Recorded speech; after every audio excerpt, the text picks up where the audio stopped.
তওবা কাকে বলে, ঠিক আছে না, এটা আপনাদের সামনে একটু আলোচনা করি।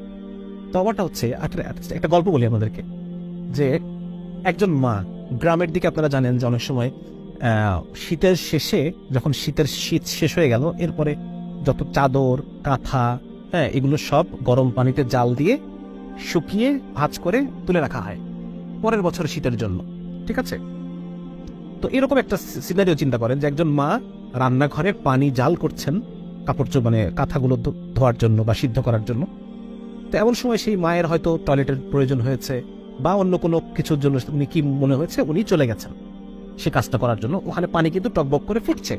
এমন সময় তার 2 বছর বয়সী বাচ্চা, সে টুকটুক করে হাঁটতে হাঁটতে হাঁটতে হাঁটতে এসে সেই গরম পানির মধ্যে পড়ে গেছে, পড়ে গিয়ে মরে সিদ্ধ হয়ে বাঁচতেছে, ঠিক আছে।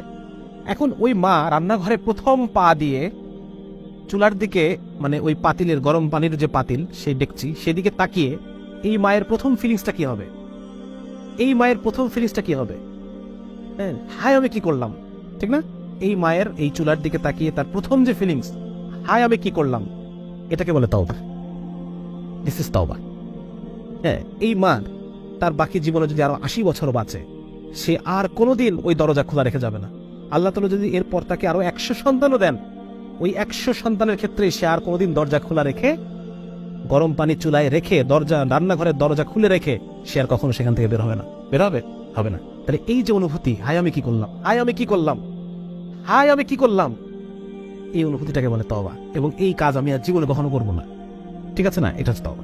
তো আমার এই তওবা, এই অনুভূতি, আমি যদি আল্লাহর সাথে, যতবার আমার গুনাহ হবে আমি আল্লাহর সাথে অনুভূতি করি, আল্লাহ তাআলা আমাকে মাফ করে দেন। এবং আলেমরাই কথা বলেন, যেই বান্দার মধ্যে এই তওবার অভ্যাস আছে, আল্লাহ তাআলা একটা সময় তাকে গুনাহ ছাড়িয়েই দেবেন ইনশাআল্লাহ। আল্লাহ তাআলা আমাকে ছাড়ার পরিবেশ তৈরি করে দেবেন, ছাড়ার পরিবেশ তৈরি করে দেবেন, আমার জন্য গুনাহ করাকে কঠিন করে দেবেন। আমরা দোয়া করবো আল্লাহর কাছে, আল্লাহ আপনি আমার জন্য নেক আমল করাকে সহজ করে দেন, গুনাহ করাকে আমার জন্য কঠিন করে দেন, যেন আমি গুনাহ করতে না পারি, ঠিক আছে। তো সুতরাং এটা আমাকে এই তওবা অভ্যাস থাকতে হবে আমার মধ্যে। এবং আল্লাহর রহমত থেকে আমরা নিরাশ না।